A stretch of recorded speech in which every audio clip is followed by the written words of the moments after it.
Hi, this is Ed again in Big Bear Lake, California. And we're here at 7,000 feet above Southern California, and beautiful crisp air. Just down below, it's 100 degrees forecast for today. And up here, currently, it's 36 Fahrenheit. Give you an idea of change of seasons is here. October 4. Is it October 4? No, October 5. And our very special guest today is in Finland, north of Helsinki, I believe. Michael Gates, CrossCulture, extremely well known in that regard. Managing director of Michael Gates CrossCulture. I'm reading this. He's associate fellow of Said. Did I pronounce that right? Said? Pronounced it perfectly. Said Business School and Oxford University. So I wanted to ask you this time about the monarchy in England, Great Britain, UK. I'm a Yank, so I got to get it straight. So jump in and just tell me what the best way of saying that is. Is it England or UK or Great Britain? Well, in the context of the Queen, it would be the United Kingdom of Great Britain and Northern Ireland. That's what's on the passport. And Yeah. Great Britain is England, Wales, and Scotland. Northern Ireland is added separately because it's on the it's part of the British Isles. So geographically, the whole thing is the British Isles. But not many Brits get it right either. So. Well, thanks a lot. Okay, audience, you heard it from the boss here. So, Said Business School, it has that name because of the funding from that gentleman. It's funded by Wafik Said, Mhm. and he's originally Syrian but now Saudi nationality businessman. He was great pals with Margaret Thatcher, and he was the original founder, and he keeps putting money into it, which is very nice of him. In fact, the latest building is called the Thatcher Building. That's where I usually lecture, and it's a sort of rebuff to the university, which years ago, shortly after she left office, refused to give her. They voted to refuse to give Margaret Thatcher an honour, because academics are generally more on the left. But the business school then named it the Thatcher Building. But I think Wafik Said had some influence there. That's really interesting. So I watched some, across the 2 weeks or so of the Queen's passing and the ceremonies and the pageantry. What I liked really most was King Charles's first speech, the first public speech, televised speech. I thought he did a great job. He did, yeah. And I think one of the main things to take from it is it sort of set the tone for his monarchy, which is a little bit more on the emotional and personal side. And he also, very early on, he did a spontaneous walkabout in front of Buckingham Palace and shook people's hands. One lady even kissed him, and she asked him, "Is it okay to kiss you?" He said, "Fine." Well, you wouldn't do that to the Queen. I mean, Michelle Obama did actually put her arm around her, but the Queen was very good in those situations. She's actually, I think it was the people surrounding her who were more concerned about protocol than she was herself. Well, they're doing their job. Anyway, I wanted to just ask for your take, very special in my view, your take of with all the turmoil around Harry and the relationships and the ghost, if you will, of Diana everywhere because of William and Harry and Camilla. And I mean, this sounds like it's and I don't mean to belittle the whole thing. It's just from afar here in California versus London, it's a long way. But it just seems like it's a soap opera. And yet the reality is that the kingdom and the estates that we're reading about are tremendously important. And these people are, I don't want to just throw it out lightly. They're like some of the richest people in the whole world. And it just didn't come from heaven. I mean, they had smart business people and they made smart choices, and they've kept it going. And the Queen kept it going, right? And Charles had a lot, apparently, along the way, with his own ventures under that umbrella. Am I speaking incorrectly? Well, there's some truth in that. I think what you've got to remember, and people have been talking at the moment about the continuation of the monarchy, and certainly some Republicans, both in the UK and abroad, have, particularly in places like Australia, have sort of said, well, it's maybe time to reconsider and get rid of the monarchy or tone it down. I think it will continue. It may slim down a little bit, and the certain members of the family who've not done much for its reputation. Obviously, Harry and Meghan have caused some discomfort, which the late Queen, dealt with very diplomatically. She never accused them of lying on Oprah Winfrey. She said recollections may differ. Typically diplomatic way of saying it.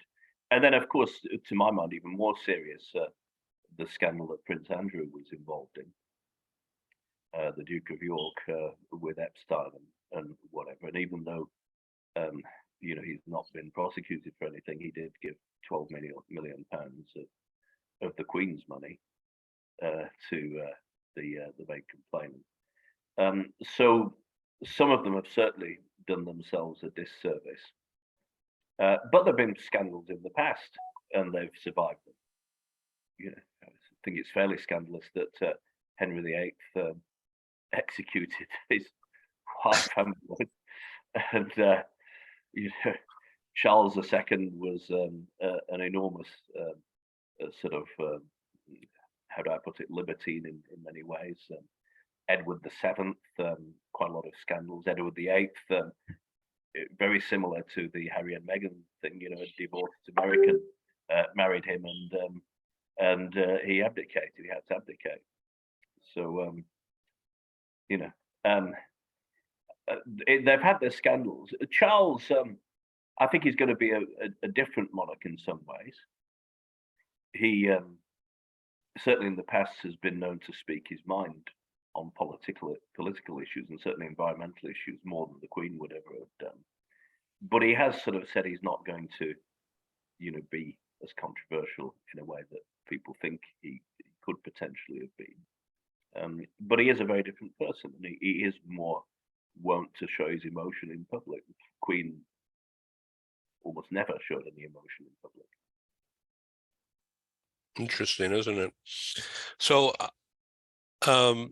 I saw on your site a while ago this quotation. I'm going to read this, and I'd like to have a conversation for a few minutes with you, because it's right in line.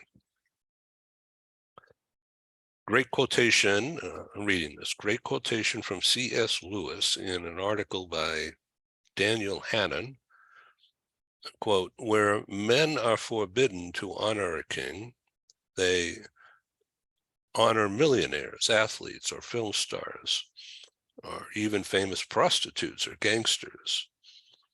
For spiritual nature, like bodily nature, to be served, denying itself food, it will gobble poison.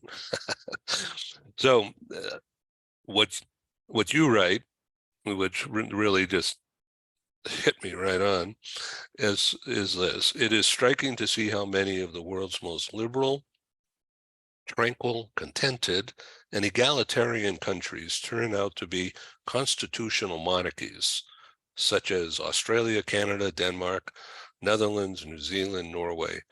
Even more striking is how many of these states share the same monarch, King Charles III.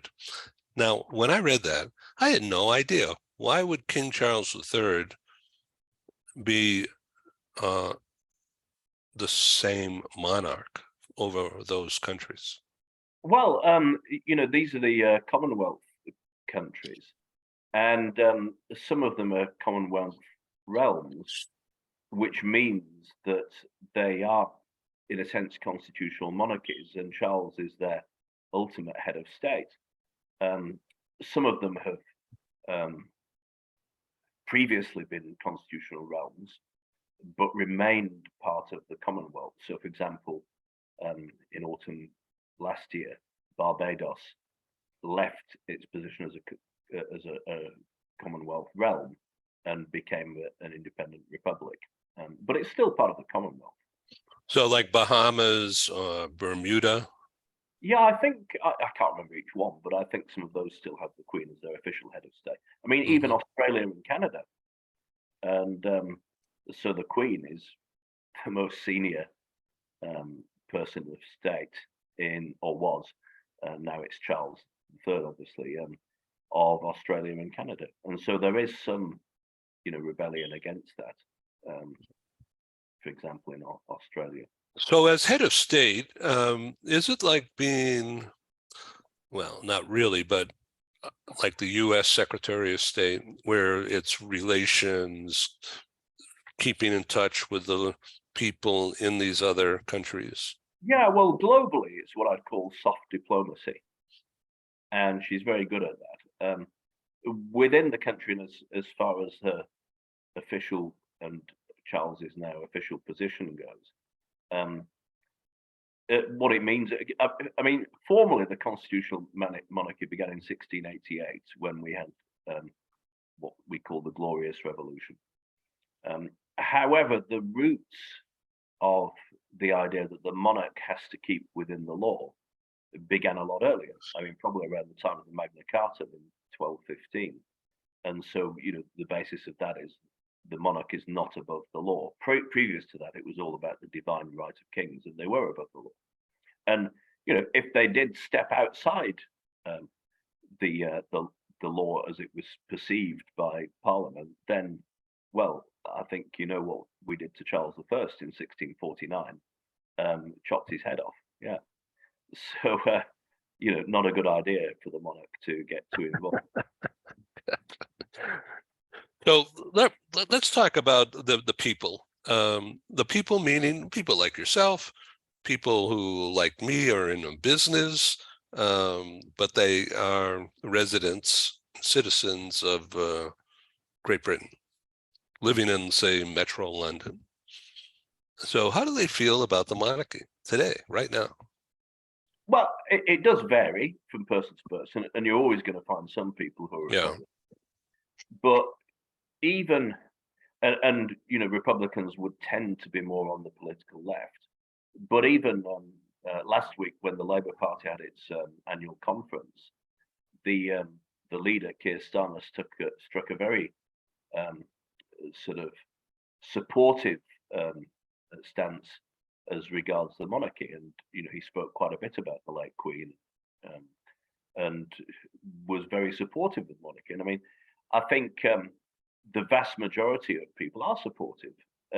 You could see that by the queues to see her lying in state in the Palace of Westminster, the very palace where Charles I was sentenced to death. So it's got incredible history, the same room, the same beams, the same walls as the place where Charles was sentenced to death in 1649, and there the Queen is lying in state. So it has a lot of history about it. Some of the reports said, well, the queues were bigger for Churchill. Well, they were slightly bigger, but I think the reason is, or more people saw Churchill lying in state. I think the reason is there wouldn't have been much security at that time, and so it slowed it down. But as many people as could went to see her. Yeah, it was like a thing to do. Everybody wanted to stand in line. Yeah, and those who somehow managed to push to the front of the queue. There were a couple of breakfast TV presenters who pushed to the front of the queue, Philip Schofield and Holly Willoughby.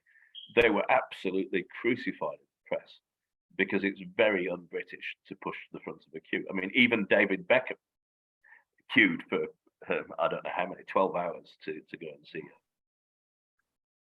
her. And so that is something, that cultural thing that you just talked about. Like you say, it's very, very British to respect tradition and live it, make it strong by doing it.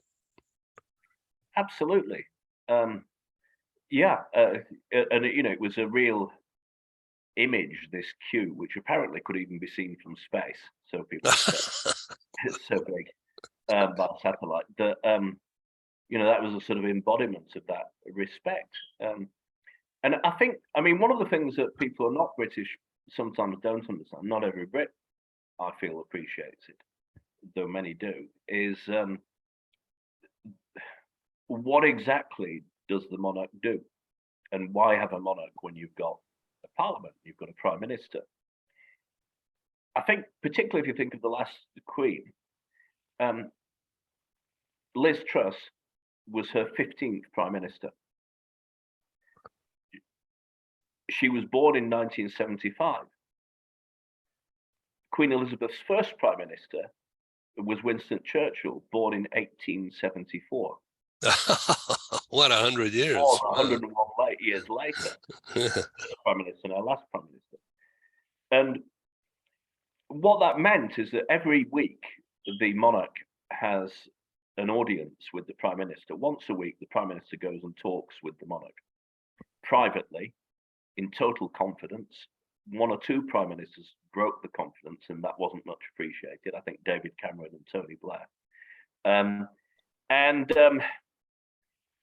In those meetings, the Queen can say whatever she wants. In public, she was always extremely careful, and I hope Charles will be as careful in public. But in private, they can really, and prime ministers, all of them have said that the advice was incredible because no one had that much lived political experience. So the monarch, every day gets a red box full of government papers, is incredibly well informed, gets to speak to the prime minister once a week. And she'd done it from the time of Winston Churchill. There's no one who knew as much. And so what they really appreciated, I think, is her wisdom. So she could give guidance in private, but she wouldn't get involved politically in public. So let's talk about politics with the current prime minister doing a reversal. So it was all about doing a Biden type stimulus package.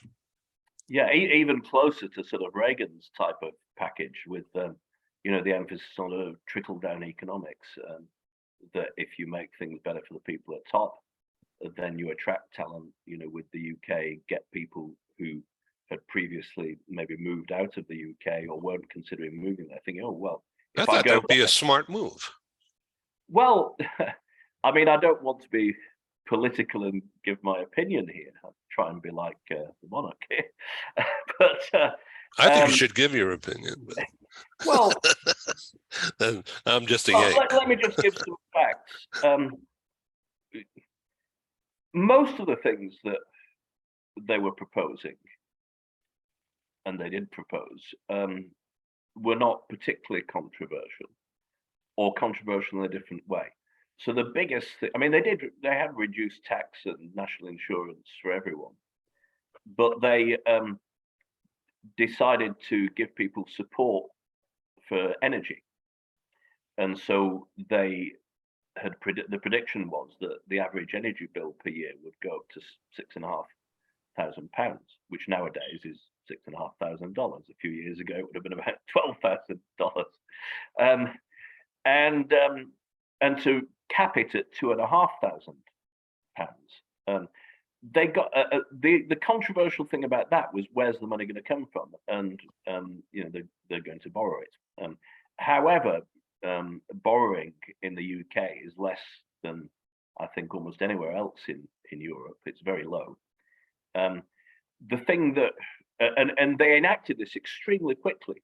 I mean, my daughter who lives in the UK. She has this system which they use in much rented accommodation, which you have a meter. And she phoned me and she said, I can't understand it. My meter, it shows how much money you've got left. It's just gone up by £65. What's happened? Is it a mistake? I said, no, it's the government support coming through, month by month. So they're putting money into your electricity bank. Sure, well, that's very nice. I said, yeah, I told you they weren't doing a bad job and did it very quickly. The thing that was really controversial was lowering the proposal to lower income tax from the top rate of 45% to 40%. Now, income tax was at 40% for most of the previous Labour government. It was just at the end. Gordon Brown increased it to 50%, then George Osborne brought it down to 45%. In the US, the top rate's 37%. There are some countries where it's 19 or 20%. So to my mind, it wasn't that controversial, but she started getting a lot of opposition from her own party and worked out that, it had to go through Parliament, and enough people on the Conservative side would have voted against it for the bill not to be passed. So they just because of the procedural aspect of it, rather than a dictation. Yeah, well, it has to. No, it would have to go to debate in Parliament. So their proposal is 45% down to 40%, because the Conservative Party still has a majority of them, between 70 and 80. If all the party voted in favour, then it would go through. But because quite a few people in their party were against this rise, then they realised it wouldn't go through. So they had to drop it in a way, rather than be humiliated in Parliament by losing because of their own side's votes. They communicated it very badly, this rise, and the timing was very poor because, with the cost of living crisis, it looks to people who don't really go behind the reasons for it. It looks to people as though you're rewarding the rich at a time when the poor, can't put food on the table or put the heating on. Who knows? Let me ask you just to go back to the monarchy, because it's like a TV show. I'm just watching all these moves and these things. King Charles is now in residence at Buckingham Palace, right? So that has a lot of meaning. I think it's a power center. Yeah, and that's it. I think he moved from Clarence House, which is where the Queen and Prince Philip lived briefly before having to move to Buckingham Palace. And the new Prince of Wales, of course, is now living in some other castle. I can't remember where, but it's at Windsor, I think, somewhere at Windsor, but not actually Windsor Castle. Yeah, so this is all because of not only not the status so much, but the protocol, I guess, and security. Big increase in security. Yeah, it's just a tradition where the monarch lives, and it's got to be Buckingham Palace, and of course they have these other houses around country, Sandringham, Balmoral. Right. So this thing with Northern Ireland and Scotland,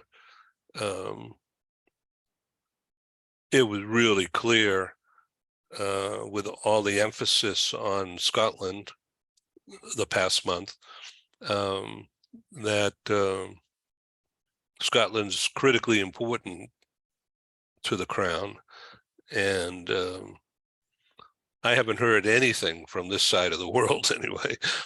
Listening from this side of the world, I haven't heard anything about Scotland being separate. Maybe it's just protocol not to talk about it at this time, but It Well, just seems like they're one on one. They're closer than ever. Seems that way. it's still in the background, and certainly the Scottish Nationalist Party still want their referendum. Um, Obviously, in the wake of the death of the Queen, for sort of decency's sake, they've not really talked about it. And in fact, Nicola Sturgeon, the leader of the SNP, was fulsome in her praise of the Queen, which quite surprised people because they think, well, on the one hand, you want to leave, and on the other hand, I mean, she really went, I wouldn't say over the top, but she really, expressed her sadness of the death of the Queen, her admiration of the Queen. And I think some in her own party were thinking, well, politically, if you want to leave, maybe that wasn't the best approach. I mean, you didn't have to criticize, but you really went over the top. And in fact, while the Queen never gave political opinions, the one time in public when she came close to it was in 2014, just before the referendum in Scotland. And someone asked her as she was coming out of the church near Balmoral, I think it was a reporter said, "What do you think about the independence vote?" Which was quite a bold and in a way stupid question to ask, but it got a very interesting answer. The Queen said, "I'm sure that the Scottish people will make the right choice." Well, she was the Queen. The monarch is the monarch of the United Kingdom, and so I think it's pretty obvious that the monarch wouldn't want Scotland to leave. Yeah. Say that because I'm sure they'll make the right choice. So Northern Ireland, I mean, this is it's seemingly quiet, but there's so much controversy, especially the younger generation. It says, "What's all this about? Why? What is this colonial thing? Well, I mean, it's an incredibly complex topic with so much history. The basic argument has been that some people want Ireland to be completely unified, and those tend to be, the Southern Irish and the Catholics who live in Northern Ireland. But the Unionists, the ones who want to remain with the UK, are basically the Protestants living in Northern Ireland, and they say you can't leave us; we're part of the UK. Whereas the opposition, which has, thank goodness, is nowhere near what it was in terms of violence, and the Queen was absolutely instrumental in that. And this is again where she can use soft power. I mean, she travelled to Ireland around the time of the Good Friday Agreement, before the Good Friday Agreement. She travelled to Ireland, and she actually shook the hand of one of the leaders of the Sinn Féin, and he'd been in the IRA, Martin McGuinness. They were the people who blew up and murdered Lord Mountbatten. Right, that's terrible. And she actually shook the hand of the people who had been behind that murder, which was an incredible act of peace. And I think one thing you have to remember about her and about Charles is they're quite deeply Christian. Not just in name, but in their behaviour. And forgiveness is a very important thing for the Queen. I mean, that's an incredible thing to forgive, really. But she did, and so that's an example of that power that the monarchy can have in certain situations. And one of the big criticisms of the monarchy that I've been seeing is because of it seen as representing colonialism, which is absolutely right. I mean, there were some terrible things done in the name of colonialism. But the Queen, she's not personally responsible. She's presided over the handing back of empire to its rightful owners. But many of them have wanted to remain part of the Commonwealth. And you even got some African countries just earlier this year, I think 3 or 4 African countries, who were never part of empire. They asked to join the Commonwealth because they saw it as this peaceful sort of, union in a you know, the Queen back in the 50s, she would dance with African leaders, which was considered very, you know, odd at the time. Nelson Mandela was a huge fan of hers. He called her Elizabeth. And so it's a more nuanced and complex thing than just saying, well, you know, the royal family were responsible for the empire, for colonialism, and so they're bad. It's not quite like that. Michael Gates, you're a treasure, and it's so obvious the role of culture, cross-culture, intermingling, international communications, interpersonal communications, big fancy words, but you're the expert on that. Would you like to sum up here as we come to a close? Well, I would like to say that, and I'm talking more about the Queen, and you know, we haven't seen enough of Charles yet to know what he's going to be like as a leader. We know what he's like as a person, but not as a leader. And I'd like to say, I suppose, that the Queen, to my eyes, summed up the best of what it is to be British. And there are other ways of doing things, but I think her style of leadership was rather British, curious, very calm. She was a good listener. Not all Brits are, but she was a very good listener. She was very good at tapping into the feelings of the public. She only slipped up once in that, which was she'd underestimated the strength of feeling about the death of Diana. Oh yes, I remember. Yeah. But she quickly recovered on that. And in public. Yeah, absolutely. In public. Like I think the UK, you know, we have a long history, we have a long experience, and she, in her own lifetime, had a massive experience and wisdom. She was good at putting people at their ease, and I think the best of British leaders are good at that as well. I mean, you know, one thinks of the monarchy as being very formal, but she was actually quite informal and put people at their ease in private. And she was a servant leader. And the final thing I'd say is that she had a tremendous sense of humor, which you know, leaders, certainly British leaders, it's extremely important. And there was a wonderful story told. Some of you may have heard it. You may have heard it by her former head of security, a chap called Richard Griffith. And the Queen was at Balmoral, and she and Richard Griffith, as she did everywhere, went for a walk.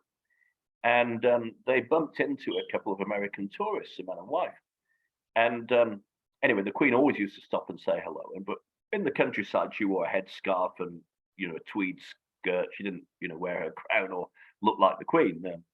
But you'd think most people would recognize her. So anyway, they stopped and started chatting. And after a while, this American couple said, you know, where do you live? She said, well, I live in London, but I have a holiday home here, which is Balmoral Castle. We shouldn't say that. And then they said, well, you know, the Queen lives around here somewhere, and have you ever met her? And the Queen said, no, I've never met her, but you know, Dick here, her security guard, meets her regularly.